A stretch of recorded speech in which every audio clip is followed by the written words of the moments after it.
নমস্কার, আমি ডক্টর বোধিসত্ত্ব খান চলে এসেছি সহজ শেয়ার বাজারের আরেকটি নতুন এপিসোড নিয়ে। প্রিয় বন্ধুরা, আশা করি সবাই ভালো আছেন এবং সুস্থ আছেন। বাজারটা যারা দেখছেন বিগত কয়েক মাস ধরে, তারা একটু একটু করে কিন্তু হতাশ হয়ে পড়ছেন। আজকের মার্কেটটার কথাই যদি ধরি, একদম বেলা শেষে যদি কেউ মার্কেটটা দেখেন, নিফটি এবং সেন্সেক্স বিশেষ করে, কেউ কি কোনো কিছু মেলাতে পারছেন? হিসেব মিলছে না। অর্থাৎ নিফটিতে যে ধরনের মুভমেন্ট হচ্ছে এবং যা যা ইন্ডিকেটার্স, কোনো কিছুর সঙ্গে কিন্তু নিফটি বা সেন্সেক্সের মুভমেন্ট আপনারা কিছুতেই মিল খুঁজে পাবেন না, অন্তত এই মুহূর্তে তো বটেই। র্যান্ডাম, একদম দিনের শেষে র্যান্ডাম মুভমেন্ট হচ্ছে, আরবিট্রারি মুভমেন্ট হচ্ছে বলা যেতে পারে। এক সময় তো নিফটি কয়েকশো পয়েন্ট নিচে নেমে গিয়েছিল, অবশ্য সেটা তো পরের ব্যাপার, কিন্তু ওভারঅল যেটা বোঝা যাচ্ছে যে সার্বিকভাবে নিফটি বা সেন্সেক্স বাজারের যে একটা নির্দিষ্ট রাস্তা নেবে, সেই রাস্তাটাই কিন্তু গুলিয়ে দিচ্ছে বলা যেতে পারে। তার কারণটা কি? দেখুন, যে ক্রুড অয়েলের দামের কথাই যদি আলোচনা করি, দেখুন ক্রুড অয়েল বিগত দুদিন ধরে লাগাতার পতন দেখছে। এমনকি যে ব্রেন্ট ক্রুড, সেটা $95 প্রতি ব্যারেল, সেটা নিচে নেমে গিয়েছিল, সেটা উঠে গিয়েছিল, সেখান থেকে নিচে নেমে এসেছে $86 প্রতি ব্যারেল, প্রায় 3% কাছাকাছি পতন। ক্রুড অয়েলও প্রায় $80 কাছাকাছি ট্রেড করছে, প্রায় 3.5% কাছাকাছি পতন। এমনকি আজকের দিনে সোনার দামে পতন হয়েছে প্রায় 0.1%, রুপোর দামেও কিন্তু হালকা পতন হয়েছে। অর্থাৎ যেখানে ক্রুড অয়েলের দাম সেটা $85 কাছাকাছি চলে এসেছে, ক্রুড অয়েল বলতে আমি ব্রেন্ট ক্রুডের কথা বলছি, সেটা $85 প্রতি ব্যারেলের কাছাকাছি চলে এসেছে। হিসেব মতন প্রায় $10 পতন হয়েছে প্রতি ব্যারেল তেলের দামে। সেই অর্থে ভারতের অর্থনীতির জন্য সেটা ডেফিনেটলি ভীষণ একটা বড় রিলিফ বলা যেতে পারে। কিন্তু বাজারের দিক থেকে দেখুন, বাজারের দিক থেকে এমন কোনো ইঙ্গিত নেই যেখানে বোঝা যায় যে বাজার আশ্বস্ত হয়েছে। বাজার কিন্তু যে তিমিরে ছিল সেই তিমিরেই রয়ে গিয়েছে, এটা কিন্তু হলফ করে বলা চলে। এরপর চলে আসি গোটা বিশ্ববাজার। এশীয় বাজারগুলো লাগাতার র্যালি করে যাচ্ছে এবং আজকের দিনও কিন্তু অন্যথা হয়নি। যদি এশীয় বাজারগুলো দেখেন, শুধু এশীয় বাজারের কথাই বা কেন বলবো, যদি ইউরোপীয় বাজারগুলো দেখেন, আমেরিকার মার্কেট দেখেন, প্রত্যেকটা কিন্তু র্যালি করে চলেছে। এবং আজকের দিনে ইউরোপীয় মার্কেটগুলোর মধ্যে দুটো, বিশেষত ক্যাক এবং ড্যাক, তারা কিন্তু পজিটিভে ট্রেড করছিল লাস্ট ডেটা পাওয়া অবধি। এশীয় বাজারগুলোর মধ্যে আমাদের মূলত যে ফোকাস থাকে, অর্থাৎ প্রধান যে দেশগুলো যাদের মার্কেটের উপর আমাদের ইন্টারেস্ট থাকে, সেই নিক্কেই, সেটা আজকেরও 0.68% উত্থান। হ্যাঁ, ডেফিনেটলি আর্টিফিশিয়াল ইন্টেলিজেন্স এর পেছনে একটা বড় কারণ হিসাবে কাজ করছে নিঃসন্দেহে, কিন্তু র্যালি তো করছে, এটা তো আমরা অস্বীকার করতে পারি না। হ্যাংসেং 0.5%, তাইওয়ান 1.45% উত্থান, কসপি 0.96% উত্থান। অর্থাৎ তাইওয়ান, কোরিয়া, জাপান লাগাতার র্যালি করে চলেছে। ইন্দোনেশিয়া আজকের 1.5% কাছাকাছি পতন, কিন্তু ইন্দোনেশিয়া বিগত কয়েক মাসে অন্যান্য এশীয় মার্কেটের সঙ্গে কিন্তু সমান তালে র্যালি করে চলেছে। সাংহাইও অবধি আজকের পজিটিভ পারফরমেন্স দেখিয়েছে 0.59%। আর এইখানেই প্রশ্ন দাঁড়াচ্ছে, ভারতবর্ষের কি এমন অবস্থা হলো যার ফলে কোনো ধরনের জিও পলিটিক্যাল ইঙ্গিত, ম্যাক্রো ইকোনমিক ইঙ্গিত ভারতবর্ষের শেয়ার বাজারকে একটা সদার্থক মুভমেন্ট দিতে ব্যর্থ হচ্ছে? এর আগের দিন আলোচনা করেছিলাম যে দেখুন, ফরেন ইনস্টিটিউশনাল ইনভেস্টার্সরা তারা অগাস্ট মাসে ফিরে আসছেন, খুব স্বল্প হলে ফিরে আসছেন। বিগত কালও, অর্থাৎ 25 তারিখ, ওই দিনেও কিন্তু তারা প্রায় 1,500 কোটি টাকার শেয়ার কিনেছেন। সার্বিকভাবে 25 অগাস্ট অবধি, এখন অবধি ভারতবর্ষে ফরেন ইনস্টিটিউশন ইনভেস্টার্সরা 5,000 কোটি টাকার বেশি শেয়ার কিনেছেন, নেট বায়ার হিসেবে ইমার্জ করেছেন। এখনও আরও গোটা 6 দিন বাকি আছে, সুতরাং এখনই সম্পূর্ণভাবে বলা সম্ভব নয় যে এফআইআইসরা তারা বাইং কন্টিনিউ করবেন কিনা, অথবা তারা হঠাৎ কোনো একটা দিন সেল করে তারা একটা বড় অংশ বিক্রি করে দিয়ে বেরোবেন এবং হয়তো অগস্ট মাস দেখা যাবে সেটাও নেট সেলারে রূপান্তরিত হয়েছে এফআইআইসদের ক্ষেত্রে। যদিও আপাতত আশা রয়েছে পরপর দুটো দিন, 24 এবং 25 আগস্ট, ফরেন ইনস্টিটিউশন ইনভেস্টার্সরা তারা কিন্তু বাই করেছেন ভারতীয় শেয়ার বাজারে। এরপর চলে আসি ভারতবর্ষে দুটো সর্বাধিক এবং জনপ্রিয় এবং সবচেয়ে ভালো মানের কোম্পানি হিসাবে ধরা হয় দুটো সেরা কোম্পানি, যাদের পারফরমেন্স দেখলে কিন্তু আপনারা চমকে যাবেন। বিগত 5 বছরের পারফরমেন্স, 3 বছরের পারফরমেন্স, এই বছরের পারফরমেন্স। কোন দুটো কোম্পানির কথা বলছি আপনারা ঠিকই ধরেছেন, একটা রিলায়েন্স ইন্ডাস্ট্রিজ এবং আরেকটা হচ্ছে এইচডিএফসি ব্যাংক। মজাটা খেয়াল করে দেখুন, রিলায়েন্স ইন্ডাস্ট্রিজের ক্ষেত্রে রিলায়েন্স ইন্ডাস্ট্রিজ এই বছরে কেবলমাত্র ইয়ার টু ডেট এখনো অবধি, অর্থাৎ অগস্ট মাস অবধি, রিলায়েন্স ইন্ডাস্ট্রিজের শেয়ারের দাম 17.35% পতন হয়েছে।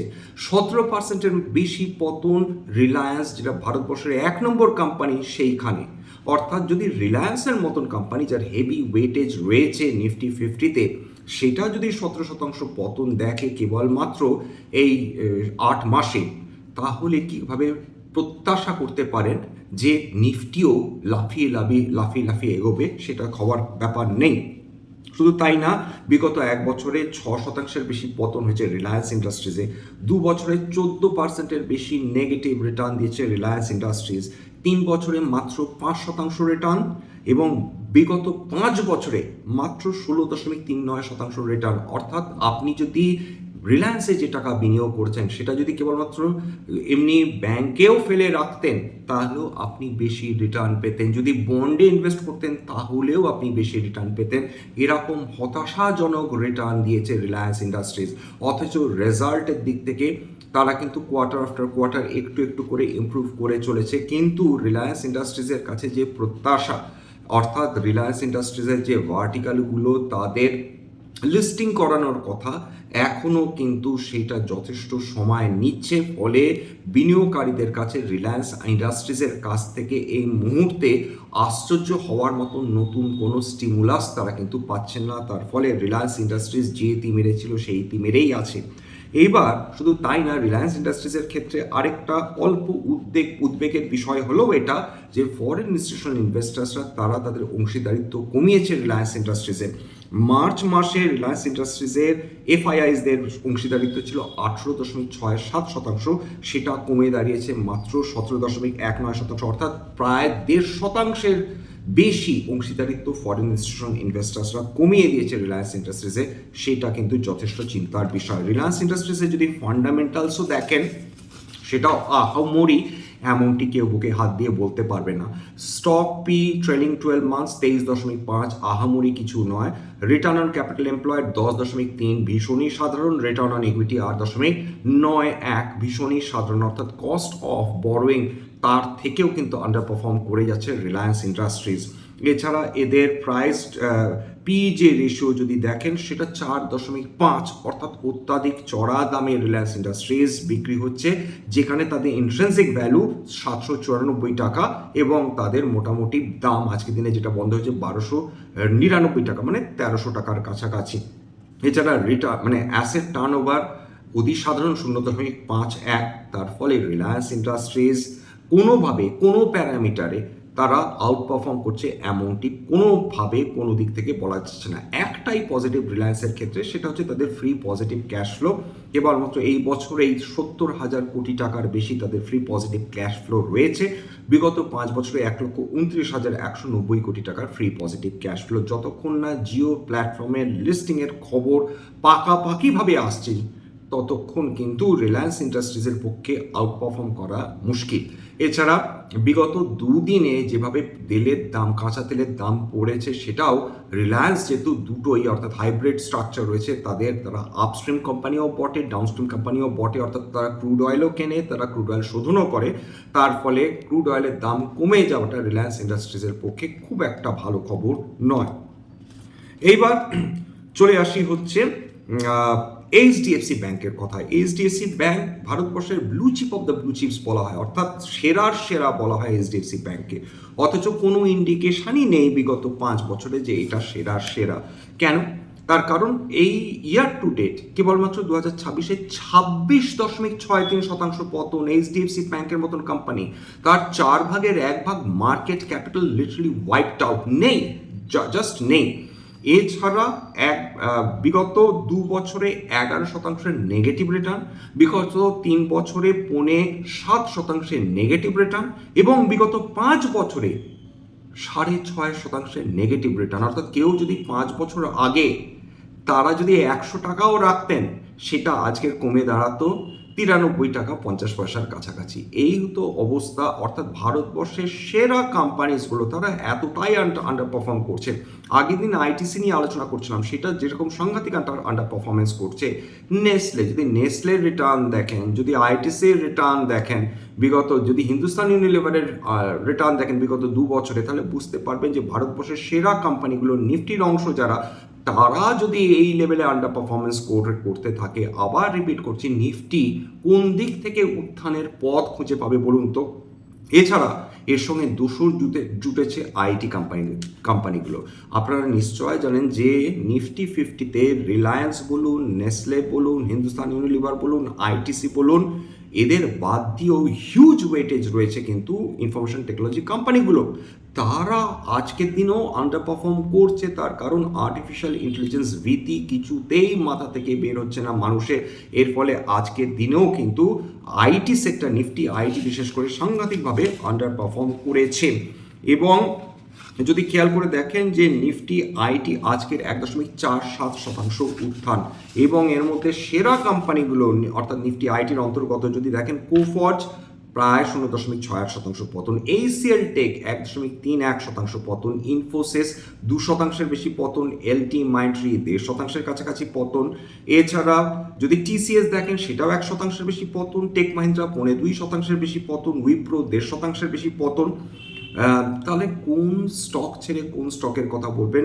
যেখানে ভারতবর্ষ কেন বিশ্বের সেরা কোম্পানিজগুলো এই আইটি সেক্টরের মধ্যে রয়েছে, তারা এহেন আন্ডার পারফরমেন্স করে চলেছে।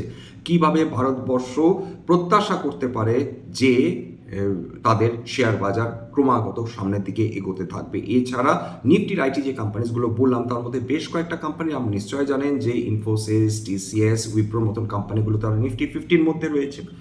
আজকের টাকা আবার দুর্বল হয়েছে ডলারের তুলনায়। আজকে লাস্ট প্রত্যেকটা ইউনাইটেড স্টেটস ডলার ট্রেড করছিল 95 টাকা 24 পয়সা করে, অর্থাৎ কিছুটা দুর্বলতা আমরা ডেফিনেটলি দেখেছি। সেটাও কিন্তু কিছুটা ডেফিনেটলি ইনফ্লুয়েন্স ফেলেছে ভারতীয় শেয়ার বাজারের মুভমেন্টের ওপর। এবার এইচডিএফসি ব্যাংকে দেখুন, আপেক্ষিকভাবে এইচডিএফসি ব্যাংকের যদি ফান্ডামেন্টালস দেখেন, তাহলে কিন্তু খুব খারাপ কিছু নেই বলা যায় না। স্টক বি রিজনেবল একটা প্রাইভেট ব্যাংকের পক্ষে 14.2। তার রিটার্ন অন অ্যাসেট দেখতে সবসময় মাথায় রাখবেন যে রিটার্ন অন ক্যাপিটাল এমপ্লয়েড বা রিটার্ন অন ইকুইটি না, একটা ব্যাংকের জন্য অন্যতম প্যারামিটার মেজার করা, তো পারফরমেন্স মেজার করা প্যারামিটার কিন্তু রিটার্ন অন অ্যাসেট 1.6 ডেফিনেটলি খুবই ভালো। প্রাইস টু বুক ভ্যালু ভীষণ রিজনেবল 1.86। এছাড়া প্রাইস আর্নিংস গ্রোথ রেশিও মাত্র 0.79, মানে এটা আন্ডার ভ্যালুড হয়ে রয়েছে এবং এটা ইন্ট্রিনসিক ভ্যালু নিচে ট্রেড করছে। সবচেয়ে মজার ব্যাপার, 748 টাকা এই intrinsic value, HDFC bank trade করছে কিন্তু 727 টাকা প্রতি শেয়ার। এছাড়া এর অবশ্যই ফ্রি পজিটিভ ক্যাশ ফ্লো থাকবেই ব্যাংকের ক্ষেত্রে, এবং এইচডিএফসি ব্যাংকের ক্ষেত্রে তো সেটা বলাই বাহুল্য। 2,51,507 কোটি টাকার এতে ফ্রি পজিটিভ ক্যাশ ফ্লো রয়েছে বিগত 5 বছরে। তবে আরেকটা জিনিস, যেভাবে রিলায়েন্সের ক্ষেত্রে উদ্বেগের কারণ ছিল ফরেন ইনস্টিটিউশনাল ইনভেস্টার্সদের শেয়ার হোল্ডিং কমে যাওয়া, একই কথা সাজে কিন্তু এইচডিএফসি ব্যাংকের ক্ষেত্রে চুয়াল। এবং মনে রাখবেন এইচডিএফসি ব্যাংকে কিন্তু কোনো প্রমোটার নেই, এটা প্রফেশনালি ম্যানেজড ব্যাংক। বিশ্বে এরকম হাতে গোনা বেশ কয়েকটা কোম্পানিজ রয়েছে যারা প্রফেশনালি ম্যানেজ, যাদের কোনো প্রমোটার নেই বা যাদের কোনো মালিক নেই। এখানে অধিকাংশ শেয়ার হয় ফরেন ইনস্টিটিউশনাল ইনভেস্টার্সদের হাতে থাকে, নয় ডোমেস্টিক ইনস্টিটিউশনাল ইনভেস্টার্সদের হাতে থাকে, নতুবা রিটেল ইনভেস্টার্সদের হাতে থাকে। এইখানে উদ্বেগের কারণ হচ্ছে যে মার্চ 2026-এ ফরেন ইনস্টিটিউশনাল ইনভেস্টার্সদের হাতে 44% অংশীদারিত্ব ছিল এইচডিএফসি ব্যাংকের, সেটা তারা সাংঘাতিকভাবে কমিয়ে দিয়েছে, 2.25% বেশি কমিয়েছে, 41.82% নেমে এসেছে foreign institutional investors holding HDFC ব্যাংকে। সেটা চিন্তার ব্যাপার, নিঃসন্দেহে চিন্তার ব্যাপার। অর্থাৎ দুটো ভারতবর্ষের সেরা কোম্পানিতে ফরেন ইনস্টিটিউশনাল ইনভেস্টার্সরা ক্রমাগত তারা স্টেক বিক্রি করে যাচ্ছে, এইটা অবশ্যই খুব একটা ভালো লক্ষণ নয়। এছাড়া আজকের অন্যান্য যদি ইন্ডেক্সগুলো দেখেন, নিফটি তো যে তিমিরে ছিল সেই তিমিরেই রয়েছে, আজকে প্রায় 8% কাছাকাছি পতন, 24,200-র ওপর কোনোভাবে বন্ধ হয়েছে। নিফটি ব্যাংক সেটা আজকে 8% কাছাকাছি উত্থান দেখেছে। স্মল ক্যাপ ভালো পারফরমেন্স করেছে 0.81, অর্থাৎ নিফটি স্মল ক্যাপ 100। 0.81% উত্থান। নিফটি অটো 0.1% কাছাকাছি উত্থান। এছাড়া Nifty fast moving consumer goods সেটা আন্ডার পারফর্ম করেছে, খারাপ পারফরমেন্স করেছে, 0.95% পতন। নিফটি রিয়েলটি 0.83% পতন। এছাড়া নিফটি ইন্ডিয়া ডিফেন্স সেটা 0.19% পতন। যদিও নিফটি ইন্ডিয়া ডিফেন্সের অধিকাংশ কোম্পানি পজিটিভে ট্রেড করেছে, কিন্তু সবচেয়ে বেশি ওয়েটেজ যে নিফটি ইন্ডিয়া ডিফেন্সের মধ্যে রয়েছে বেল এবং হিন্দুস্তান এরোনটিক্স লিমিটেড, তারা যেহেতু নেগেটিভে আজকে ট্রেড করছিল, তার ফলে নিফটি ইন্ডিয়া ডিফেন্স আজকে 0.19% পতন দেখেছে। নিফটি ক্যাপিটাল মার্কেট 0.44% উত্থান। তার কারণ দুটো কোম্পানি ক্রমাগত আউট পারফর্ম করে চলেছে বিগত কয়েকদিন ধরে বা কয়েক সপ্তাহ ধরে। একটা হচ্ছে মতিলাল অসওয়াল, আর একটা হচ্ছে এমসিএক্স। এটা আজকেরও পজিটিভ মুভমেন্ট দেখিয়েছে, তার ফলে নিফটি ক্যাপিটাল মার্কেট আজকেরও 8% কাছাকাছি উত্থান। নিফটি মেটাল নিয়েই বা কথা বন্ধ কি করে করি। নিফটি মেটাল আজকের 1.37% আজকের উত্থান। বিগত এক বছরে অন্যতম সেরা সেক্টর হিসাবে পারফর্ম করে চলেছে নিফটি মেটাল। আজকেরও ব্যতিক্রম ছিল না। হিন্দুস্তান কপার আগের দিন প্রায় 7% কাছাকাছি পতন দেখেছিল এক সময়, আজকের আবার 4.39% উত্থান চলে এসেছে। স্বাভাবিকভাবে কপার নিয়ে এত উন্মাদনা রয়েছে গোটা বিশ্বে, সেখানে যখনই মানুষ সুযোগ পেয়েছেন তখন কিন্তু মানুষ লাফিয়ে পড়ে, যেই দেখেছেন যে একটা ডিসকাউন্টে হিন্দুস্তান কপার পাওয়া যাচ্ছে, লাফিয়ে পড়ে তারা কিন্তু এই শেয়ারটি কিনেছেন। এছাড়া অফার পর সেলে দারুণ সাড়া পেয়েছেন গভর্নমেন্ট অফ ইন্ডিয়া। সুতরাং হিন্দুস্তান কপার লিমিটেড আজকে 4.39% উত্থান। হিন্দুস্তান জিঙ্ক সেটার পজিটিভ রেটিং দিয়েছে একটি সংস্থা, এবং হিন্দুস্তান জিঙ্কের রূপোর দাম যেহেতু উত্তরোত্তর বৃদ্ধি পেয়ে চলেছে, সুতরাং হিন্দুস্তান জিঙ্ক আজকের ঝেড়ে উত্থান দেখেছে 5.72%। এবং আরেকটি খবর আসছে যেটা এখনো পাকা নয়, যদি এটা ভারত সরকারের লক্ষ্য, সেটা হচ্ছে এটা ডাইভেস্টমেন্টের। তার মধ্যে হিন্দুস্তান জিঙ্ক রয়েছে। মনে রাখবেন যে হিন্দুস্তান জিঙ্কে প্রায় 25.5% ভারত সরকারের তাদের শেয়ার হোল্ডিং রয়েছে, সেটা তারা কিছুটা কমাতে চান। এই খবরও কিন্তু হিন্দুস্তান জিঙ্কের ক্ষেত্রে একটা উৎসাহ সৃষ্টি করতে পারে, তার কারণ অধিকাংশ স্টেক হয় ডিআইআই, নয় এফআইআই, নয় প্রোমোটার, নয় গভর্নমেন্ট অফ ইন্ডিয়ার কাছে আছে। যে তার সাধারণ রিটেল ইনভেস্টার্স তাদের কাছে মাত্র 5% মতন পড়ে রয়েছে। সুতরাং সেইটা মারাত্মক কিছু না, অধিকাংশই মালিকরা চেপে বসে রয়েছেন। তার কারণ তারা জানেন যে হিন্দুস্তান জিঙ্কের যে প্রফিটেবিলিটি, হিন্দুস্তান জিঙ্কের যে অপারেটিং প্রফিট মার্জিন সেটা দুর্দান্ত। ভবিষ্যতে যত রূপো জিঙ্ক লেডের আকাল হবে ততই তারা লাভবান হবে। এর আগে কয়েক মাস আগে অনিল আগরওয়াল অনেক আগে বলে দিয়েছিলেন যে দেখুন এই মেটালসগুলোর আকাল আসবেই, আপনারা ঠেকাতে পারবেন না। হিন্দুস্তান জিঙ্ক 6.5% উত্থান। এছাড়া বিভিন্ন স্টিল কোম্পানিজ ভালো পারফরমেন্স করেছে। জিন্দাল স্টেনলেস আজকের 1.65%, জিন্দাল স্টিল 1.85% উত্থান, জিএসডব্লিউ স্টিল 1.57% উত্থান। এছাড়া অন্যান্য কোম্পানিজের মধ্যে ন্যালকো ন্যাশনাল অ্যালুমিনিয়াম কোম্পানি সরকারি কোম্পানি 0.38% উত্থান, এনএমডিসি 2.64% উত্থান। সেল এইভাবেও ফিরে আসা যায়, সেলের সেই গল্পটাই বারবার প্রমাণ করছে কি দুর্দান্তই না উত্থান। আজকে দেখলো 5.59%। একসময় নিফটির অংশ ছিল, তারপর লস মেকিং কোম্পানি হয়ে পড়েছিল, নিফটি থেকে বের করে দেওয়া হয়, বহু বছর অবধি লস মেকিং ছিল। তারপর ধীরে ধীরে ধীরে ধীরে সেল আবার নিজের স্বমহিমায় ফিরে আসছে, এবং আজকেরও প্রায় 5.5% বেশি উত্থান। এছাড়া বেদান্ত 4.18% উত্থান। একটা কোম্পানি যে আল্ট্রা পারফর্ম করেছে সেটা ওয়েলস্পান কর্প। অবশ্য এর সম্বন্ধে কি বা বলা যেতে পারে, যে কোম্পানি বিগত 5 বছরে 19 গুণের বেশি রিটার্ন দিয়েছে, সে একদিন যদি 1.65% পতন দেখে, কিছুটা পতন যদি কিছুটা প্রফিট বুকিং হয়, সেক্ষেত্রে অভিযোগ ডেফিনেটলি করা চলে না। এবং পিএসইউ ব্যাংকসগুলো আজকে প্রত্যেকটা পজিটিভে বন্ধ হয়েছে। এমন একটা কোম্পানি ব্যাংক ছিল না যেটা নেগেটিভ ছিল। সমস্ত যতগুলো ব্যাংক রয়েছে নিফটি পিএসইউর অন্তর্গত ইন্ডেক্সে সবাই পজিটিভ। ব্যাংক অফ বরোদা সেটা 0.6% উত্থান, ব্যাংক অফ ইন্ডিয়া 1.36% উত্থান, ব্যাংক অফ মহারাষ্ট্র 5.5% উত্থান, ইন্ডিয়ান ব্যাংক 1.25% উত্থান দেখেছে। যাই হোক, আজকে এখানে শেষ করলাম। স্ট্যান্ডার্ড ডিসক্লোজার যে কোম্পানিসগুলো নিয়ে আলোচনা করলাম, হতে পারে তার মধ্যে কয়েকটা কোম্পানিতে আমার বা আমার পরিবারের বিনিয়োগ থাকলেও থাকতে পারে। ভবিষ্যতে যদি নতুন করে কিনি বা বিনিয়োগ করি, আগাম বিজ্ঞপ্তিতে কিনতে বা বিক্রি করতে পারবো না। স্ট্যান্ডার্ড ডিসক্লেমার, এটা কেবলমাত্র একটা এডুকেশনাল চ্যানেল। বাঙালি বিনিয়োগকারীদের ইনভেস্টার ম্যানেজ বৃদ্ধির জন্য এখানে কোনো ধরনের কোনো শেয়ারের buy sell recommendation, suggestion, advice এমনকি ইনফ্লুয়েন্স করার প্রচেষ্টা নেই। আমার কথা শুনে যদি কোনো শেয়ার বা কোনো অ্যাসেটে বাই সেল সিদ্ধান্ত নেন, ক্ষতির মুখোমুখি হতে পারেন। সুতরাং সবসময় একজন সেবি রেজিস্টার্ড ইনভেস্টমেন্ট অ্যাডভাইসারের পরামর্শ নেওয়ার চেষ্টা করবেন বা নিজের ডিউ ডিলিজেন্স করবেন, সেক্ষেত্রে আপনারা উপকৃত হলেও হতে পারেন। সবশেষে যেটা বলি, যদি এই ধরনের এপিসোড আপনাদের ভালো লাগে, প্লিজ একটা লাইক দেবেন, প্লিজ সাবস্ক্রাইব করবেন এবং প্লিজ চ্যানেলটা বুস্ট করে দেওয়ার চেষ্টা করবেন। আজকের জন্য নমস্কার।